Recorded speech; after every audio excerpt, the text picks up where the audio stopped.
Ay kaibigan, sa oras na ito ay magandang araw po sa oras na ito nanonood ng video na ito.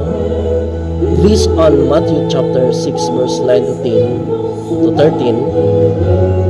The Bible says, Our Father who art in heaven, hallowed be thy name. Thy kingdom come, thy will be done on earth as it is in heaven. Give us this day our daily bread, and forgive us our trespasses as we forgive those who trespass against us.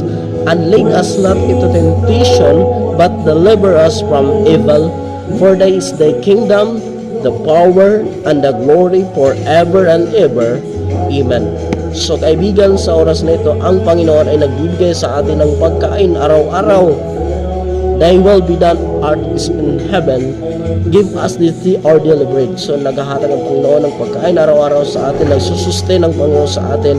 Give us our trespasses as we forgive those who trespass against us. So tayo po ay nagpapatawad sa mga taong nagkakasala. Pinapatawad po natin yan dahil ang Diyos nagpapatawad sa atin. So lead us not into temptation. Liligtas kita sa mga evil na mga tao. Ang Panginoon nagliligtas po sa atin. So for the kingdom and the power and the glory forever and ever. Amen. Kaibigan, maraming salamat.